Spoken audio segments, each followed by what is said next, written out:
नमो नमः भवतां सर्वेषां हार्दं स्वागतम। आप सभी का संस्कृत सोपानम चैनल में फिर से बहुत बहुत स्वागत है।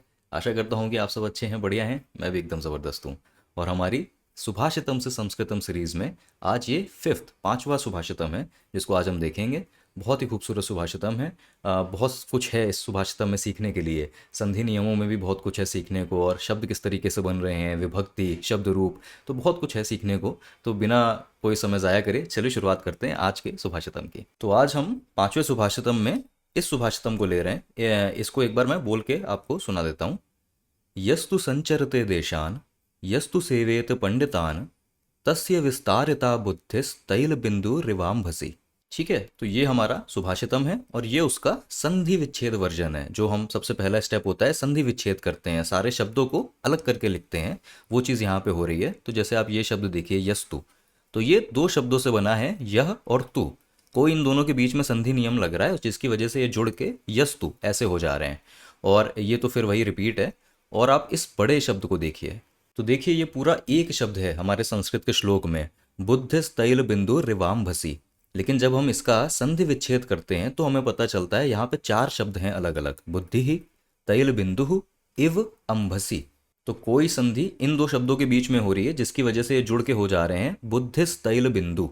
फिर कोई संधि इन दोनों शब्दों के बीच में हो रही है जिसकी वजह से ये जुड़ रहे हैं तैल बिंदु रिव। और फिर कोई संधि इन दोनों शब्दों के बीच में हो रही है जिसकी वजह से ये जुड़ रहे हैं इवाम भसी। तो उस और सारे शब्द एक दूसरे से जुड़ के ये पूरा एक बड़ा शब्द बन जा रहा है। तो कौन सी ये संधि लग रही है, कौन से ये संधि नियम है, चलिए अब उनको जानते हैं। और आज की हमारी पहली संधि है ये सत्व संधि। सत्व संधि, और इसको कई जगह आप ऐसे सकार संधि भी लिखा देखेंगे। सकार संधि, सत्व संधि एक ही चीज़ है। ये संधि हमने अपने पहले ही सुभाषितम में देखी थी, लेकिन चलिए इसको एक बार फिर से और अच्छे तरीके से समझते हैं, क्योंकि ये संधि दो शब्दों में हमारे इस श्लोक में लग रही है। यस्तु और बुद्धिस्त तैल, इन दोनों शब्दों के बीच में यही संधि का इस्तेमाल हो रहा है। तो ये संधि का नियम क्या कह रहा है? संधि का नियम कह रहा है कि अगर विसर्ग, ये हमारा विसर्ग का चिन्ह है, अगर विसर्ग के बाद कोई कर्कश व्यंजन आता है तो विसर्ग के स्थान पे स, श या श, इन तीनों में से कोई हो जाएगा। ठीक है, अब ये कर्कश व्यंजन क्या है, इस चीज़ को पहले देखते हैं। तो देखिए हमने इससे पहले के अपने वीडियो में मृदु व्यंजन, इन व्यंजनों को कई बार देखा है, क्योंकि हमारे पिछले संधि के नियमों में मृदु व्यंजन इसका इस्तेमाल बहुत होता है। मृदु व्यंजन क्या थे कि हर वर्ग का थर्ड, फोर्थ और फिफ्थ, तृतीय, चतुर्थी और पंचमी व्यंजन, या रा लावा, जो ये चार अंतस्था व्यंजन होते हैं, और हा, तो इस पूरे व्यंजन के ग्रुप को हम मृदु व्यंजन कहते हैं। ठीक है, अब संस्कृत में जो भी व्यंजन मृदु व्यंजन नहीं है तो वो कर्कश व्यंजन हो जाएंगे, सीधी सी बात।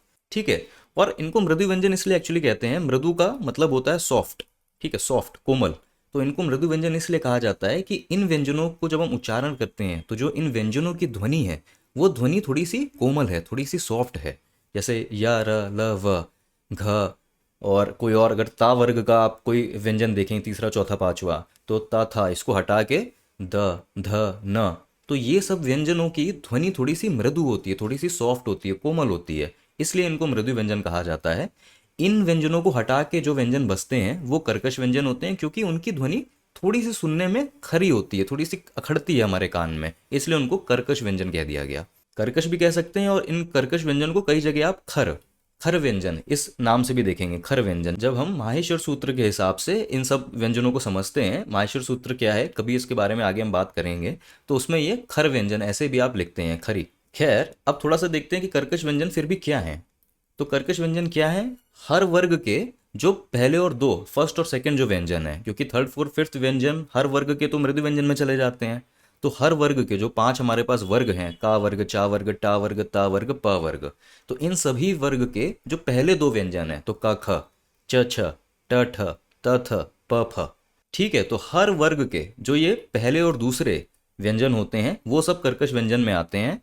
और इसके अलावा कोई और व्यंजन बचते हैं तो हाँ, तो जो हमारे जो ऊष्म व्यंजन होते हैं, जो हमने ऊष्म व्यंजन पढ़े हैं, जिनको इंग्लिश में हम सिबिलेंट कहते हैं, ऊष्म व्यंजन, जिनसे हवा ज़्यादा निकलती है मुंह से उनको बोलने पे, तो ये जो ऊष्म व्यंजन है, कौन से वो तीन हैं? तो वो तीन हैं ये श, श और स। ये तीन व्यंजन ऊष्म व्यंजन कहलाते हैं, और ये भी कर्कश व्यंजन की ही कैटेगरी में आते हैं। तभी देखिए इनको, इन सभी व्यंजन को तभी देखिए हम मृदु व्यंजन में इंक्लूड नहीं करते, क्योंकि इनको छोड़ के जो बचते हैं वो मृदु व्यंजन है, ये कर्कश व्यंजन बोले जाते हैं या खर व्यंजन ये बोला जाता है। ठीक है, तो मैं आशा करता हूं कि इस पूरे ग्रुप के व्यंजन को, इस पूरे ग्रुप को कर्कश व्यंजन, खर व्यंजन कहते हैं, ये आप समझ गए। हर वर्ग के पहले 2 व्यंजन और ये जो 3 ऊष्म व्यंजन होते हैं श, श, स। ठीक है। संधि नियम कह रहा है कि अगर विसर्ग के बाद कोई कर्कश व्यंजन आता है, तो अगर विसर्ग के बाद जो हमारा पूर्व पद है, जो हमारा पहला शब्द है, उसमें जो विसर्ग है आखिरी में, उसके आगे अगर कोई भी कर्कश व्यंजन आ जाता है इन सब में, तो इस विसर्ग की जगह पे, तभी मैंने इन दोनों को लाल करा है कि इस विसर्ग की जगह पे स, श या श इन तीनों में से कोई हो जाएगा। और वो कैसे होगा, तो उसको मैं आगे स्लाइड में आपको दिखाता हूं। तो वो है ऐसे कि अगर विसर्ग के बाद च, छ, श इन तीनों में से कोई आएगा तो विसर्ग की जगह शा हो जाएगा। ऐसे ही अगर विसर्ग के बाद ट, ठ, श इन तीनों में से कोई आएगा तो विसर्ग की जगह पे ये शा हो जाएगा। और अगर विसर्ग के बाद ता, था, सा इन तीनों पे कोई आएगा तो विसर्ग की जगह पे सा हो जाएगा। ठीक है। और जो हमारे ये का, खा और जो ये पा, फा बच रहे हैं, इनको अभी के लिए आप छोड़ दीजिए, अभी के लिए इनको आप छोड़ दीजिए। तो इनके भी नियम है, लेकिन अभी के लिए वही कि अभी के लिए आप का, खा, पा, फा इनको छोड़ दीजिए। अभी जो मैं बता रहा हूं उस चीज को समझिए कि विसर्ग के बाद अगर च, छ, श इन तीनों में से कोई भी कर्कश व्यंजन आएगा तो विसर्ग की जगह पे शा हो जाएगा। ऐसे ही विसर्ग के सामने अगर ट, ठ, श इन तीनों में कोई खर व्यंजन आएगा तो विसर्ग की जगह पे शा हो जाएगा। और अगर विसर्ग के बाद ता, था, सा इन तीनों में से कोई कर्कश व्यंजन आएगा तो विसर्ग की जगह पे सा हो जाएगा। ये इस संधि का नियम है, सत्व संधि, इसको सकार संधि कहते हैं। ठीक है। तो मैं आशा करता हूं कि ये संधि नियम आपको क्लियर हो गया है। अब एक बड़ी मजेदार चीज आपको बताता हूं कि होता क्या है एक्चुअली, कि विसर्ग के बाद कोई भी कर्कश व्यंजन जब आता है तो ये जो विसर्ग है हमारा, ये सा ही बनता है। ये हर कर्कश व्यंजन के बाद में आने से ये विसर्ग सा इसमें ही परिवर्तित होता है। लेकिन होता क्या है कि सा के बाद अगर चा, छा, शा इसमें से कोई भी व्यंजन है, तो हमने पिछले ही वीडियो में एक संधि पढ़ी थी, च्युत्व संधि। हमने संधि पढ़ी थी च्युत्व संधि, और उस संधि में हमने यही पढ़ा था कि अगर सा, सकार के सामने अगर श या चा वर्ग का कोई व्यंजन आ जाएगा तो वो सकार भी शा बन जाता है। तो एक तरीके से 2 स्टेप में संधि हुई, होती पहले सकार संधि ही है, विसर्ग हमेशा बनता सा ही है, लेकिन चा, छा, शा इसके होने की वजह से वो सा फिर से बदल के शा हो जाता है। ऐसे ही एक संधि हमने अभी तक नहीं पढ़ी है, उसका नाम होता है ष्टुत्व संधि।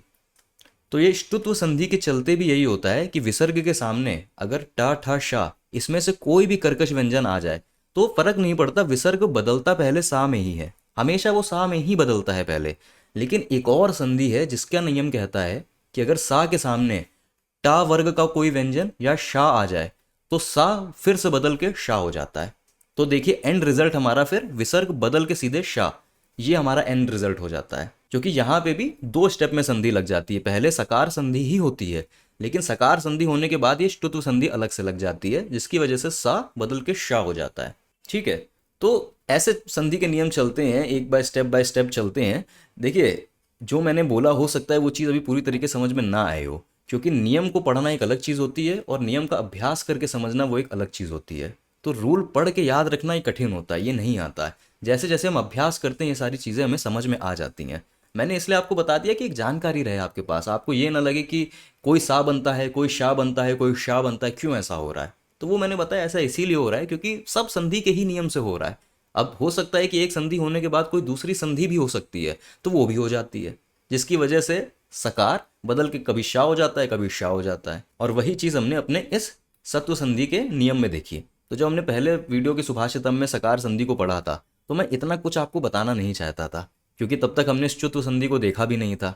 अब क्योंकि हमने पिछले वीडियो में च्युत्व संधि को देख लिया तो मैंने कहा चलो पूरे संधि के नियम को, वर्किंग को समझा देते हैं, बता देते हैं कि कैसे होता है। ठीक है।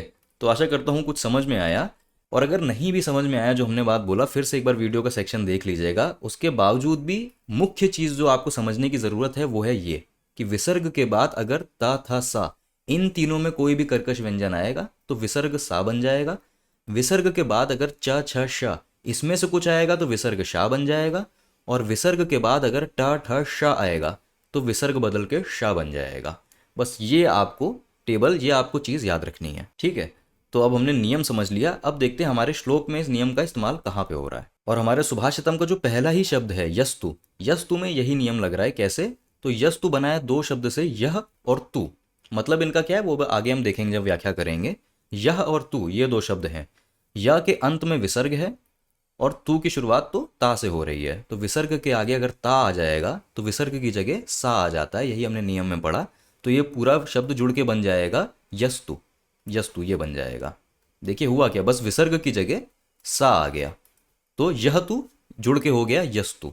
वही चीज संधि नियम से हो रही है। ठीक है, समझ में आया। तो ऐसे ही दूसरा भी एक शब्द है हमारे सुभाषितम में, ये बुद्धिस्तैल। आगे भी शब्द जुड़ रहे हैं, उनको छोड़ते हैं। बुद्धिस्तैल बिंदु, ये दो शब्द अलग अलग हैं। बुद्धि और तैल बिंदु, ये दो अलग अलग शब्द हैं। इसमें देखिए क्या हो रहा है, बुद्धि इस शब्द के भी अंत में विसर्ग है और तैल बिंदु इसकी शुरुआत में ता है। फिर वही नियम कि विसर्ग के आगे अगर ता आ जाएगा तो विसर्ग के स्थान पे सा हो जाएगा। तो बुद्धि ही तैल बिंदु, इसकी जगह हो जाएगा बुद्धिस तैल बिंदु।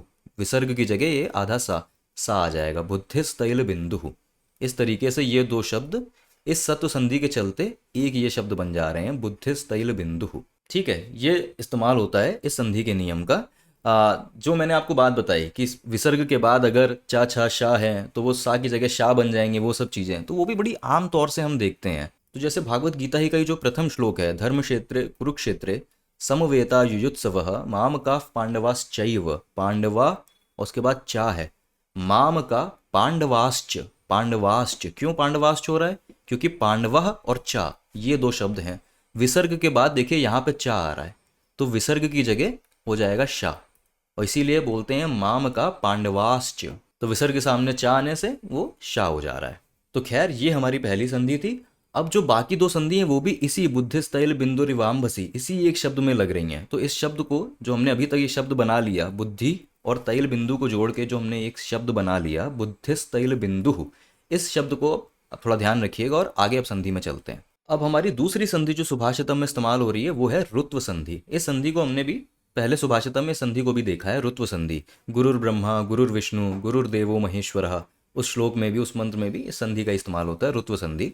संधि क्या कहती है, तो अगर किसी स्वर के सामने विसर्ग हो, लेकिन एक कंडीशन है कि अ या आ, लघु अ या दीर्घ आ, इन दोनों आ के अलावा अगर कोई स्वर है, उस स्वर के सामने अगर विसर्ग है और विसर्ग के सामने अगर कोई स्वर या कोई मृदु व्यंजन आता है, तो विसर्ग के स्थान पर ये र ये हो जाता है, विसर्ग के स्थान पर रकार हो जाता है, रा हो जाता है। ठीक है, तो स्वर मृदु व्यंजन आशा करता हूँ आप सबको क्लियर है। बस इस संधि में एक चीज का यही ध्यान रखना होता है कि विसर्ग के पहले कोई स्वर हो, लेकिन वो स्वर आ या आ इन दोनों में से वो स्वर ना हो। तो आ के अलावा कोई भी स्वर उसके आगे जब विसर्ग होगा और उसके सामने स्वर या मृदु व्यंजन होगा तो विसर्ग की जगह रा आ जाएगा। ये तो नियम है, लेकिन चीज समझ में तब बेहतर आती है जब हम उसका अभ्यास करते हैं। तो चलिए देखते हैं। तो पिछली संधि में हमारा शब्द तैयार हो गया था, ये बुद्धिस्तैल बिंदु। ठीक है, बुद्धिस्तैल बिंदु ये हमारा शब्द तैयार हो गया। इसके आगे हमारा शब्द है इव। तो आप पूरा ये शब्द भी देख सकते हैं, नहीं तो आप सिर्फ इतना देख सकते हैं तैल बिंदु, नहीं तो आप सिर्फ बिंदु इतना भी देख सकते हैं, क्योंकि संधि तो हम शब्द के अंत में जो हो रहा है उसमें लगाते हैं। लेकिन जो हमारा शब्द बन चुका है तो स्टेप बाय स्टेप शब्द को हम बना भी तो रहे हैं कि पूरा ये शब्द कैसे बना। तो इसीलिए मैं पूरा शब्द को ले रहा हूँ यहाँ पे। ठीक है, और देखिए यहाँ पे बिंदु, तो विसर्ग के पहले क्या है, ऊ है। विसर्ग के पहले ऊ है एंड अंत में ये आ रहा है ना उहु, तो चलेगा, क्योंकि बस आ या आ ये नहीं होने चाहिए, बाकी कोई भी स्वर हो चलेगा। तो विसर्ग के पहले ऊ है उहु, और विसर्ग के सामने आ रहा है ई, और ई हमारा स्वर है। तो अगर विसर्ग के सामने कोई स्वर या कोई मृदु व्यंजन आ जाएगा तो विसर्ग के स्थान पे रकार आ जाएगा।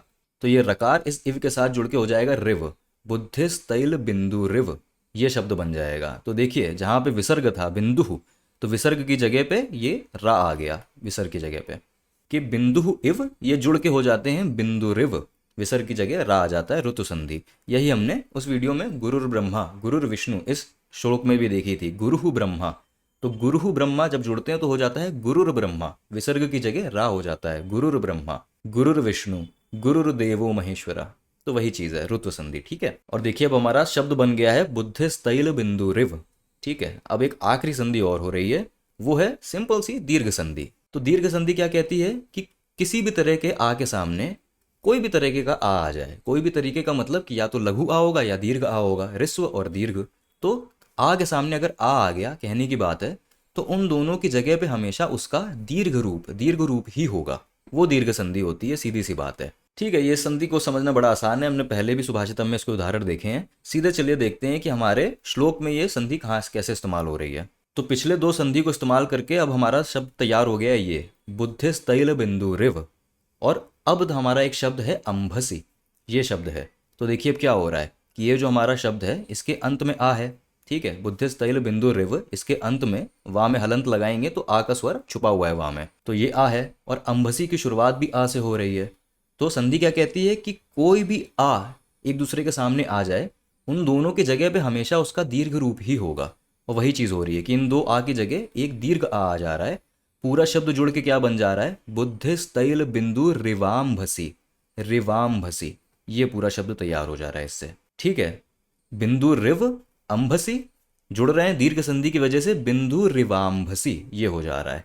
ठीक है, ये दीर्घ संधि का यहाँ इस्तेमाल हो रहा है। और देखिए हमने कैसे कि चार अलग शब्द थे, बुद्धि तैल बिंदु इव अम्भसी, कैसे ये शब्द संधि के होते हुए तीन अलग अलग संधि के लगने से कैसे ये शब्द एक दूसरे से जुड़ के एक संयुक्त शब्द बन गया, बुद्धिस्तैल बिंदु रिवाम्भसी, जो हमारे सुभाषितम में इस्तेमाल हो रहा है। और कैसे सुभाषितम के हमने सारे शब्दों को अलग करा वो भी हमने देख लिया। अब सारे शब्द अलग हो गए तो अब क्या बचता है, हर शब्द को समझ के पूरे सुभाषितम के श्लोक की व्याख्या को करना, उसके मतलब को समझना। खैर मैं एक चीज़ यहाँ बोल देना चाहता हूँ, मैं बार बार इस चीज़ को रिपीट करता हूँ, इस एक सुभाषितम में ही हमने तीन अलग अलग संधि के नियम देखे, उसमें भी बहुत चीज़ें पढ़ी।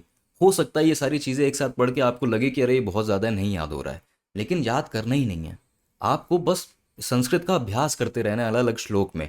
हर बार आप नियम लिखोगे, कहीं भी नोट कर रहे हो, बार बार आपको उन नियम को वापस देखना पड़ेगा कि नियम क्या था, कैसे लग रहा है। ये बार बार करते रहना होता है, ये मैं भी करता हूँ, हम सब करते हैं।